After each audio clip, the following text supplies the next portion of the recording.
मुख्यमंत्री से उसका नाम रखा गया जीरो पॉवर्टी। उसमें क्या है, हर गांव से 25 परिवार, हर गांव से 25 परिवार का चयन होगा। 3 महीने का टाइम दिया हूं, अक्टूबर नवंबर दिसंबर, 3 महीने में चयन होगा। और चयन प्रक्रिया में अगर कोई गलत रिपोर्ट देगा, शिकायत हुई, जांच करने पर अगर दोषी पाया गया तो 5 विभाग सर्वे कर रहा है, जो गलत करेगा उसके खिलाफ भी 420 का मुकदमा लिखकर उसे जेल भेजने का भी कानून जीरो पॉवर्टी में लिख के डाला है। आप बताओ, 15 लाख परिवार, 25 परिवार गांव से उठेगा, फ्री शिक्षा मिलेगी, आवास मिलेगा, शौचालय मिलेगा, पेंशन पात्र है मिलेगा, सड़क मिलेगी, नाली मिलेगा, आयुष्मान कार्ड नहीं तो वो भी मिलेगा। सारी योजना एक साथ देकर 6 महीने में उसका काम शुरू करा के साल भर में पूरा करने का काम ओम प्रकाश राजभर ग्रामीण इलाके में करने जा रहा है। तो बताओ, योजना सही है कि गलत है?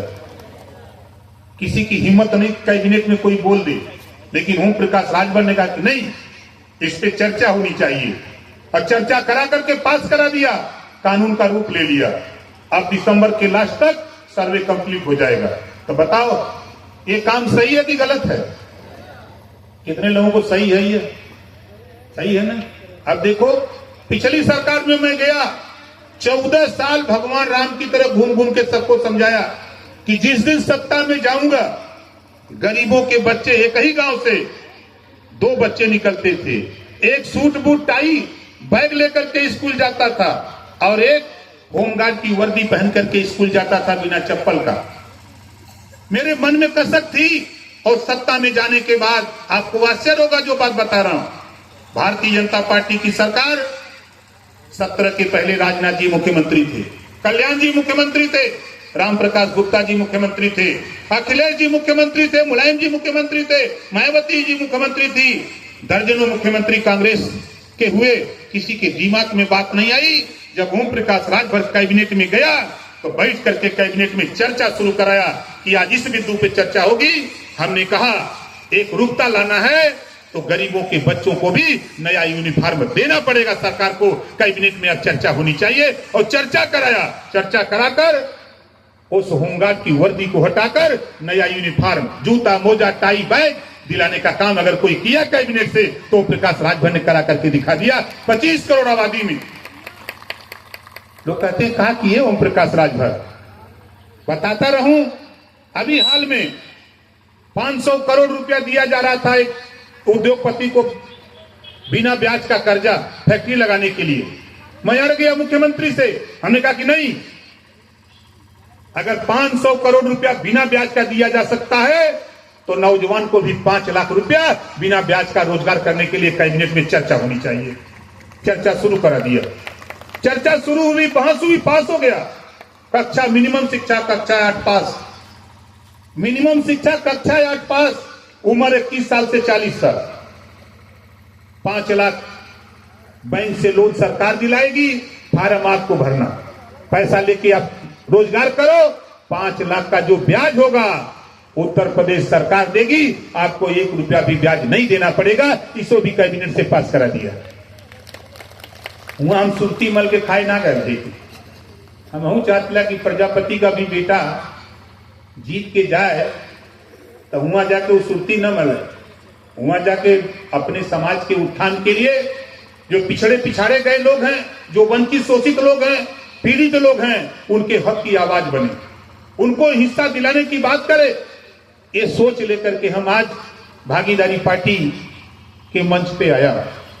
तो बताओ सही कर रहा हूं कि गलत कर रहा हूं? कितने लोगों को सही लग रहा है? सही लग रहा है ना?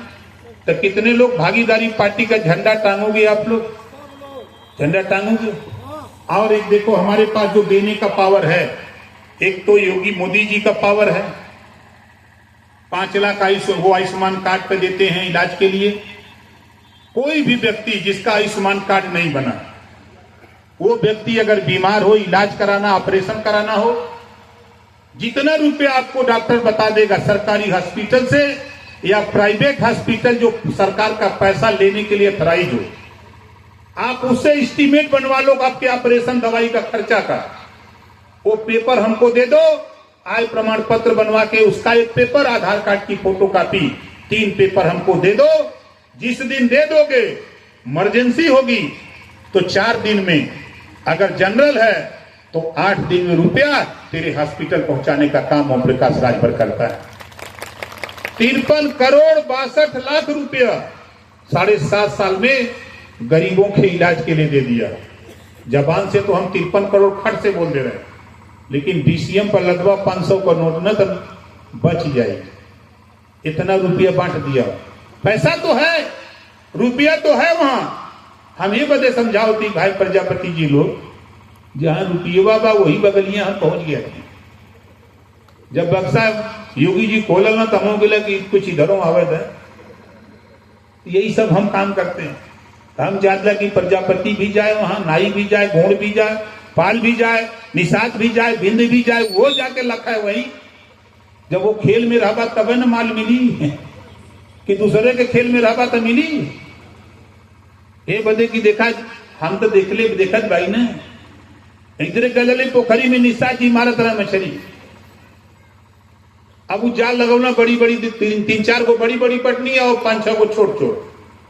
तो वही दिन बाबू सब खड़ा रहना, कहना रे काहो निषाद जी?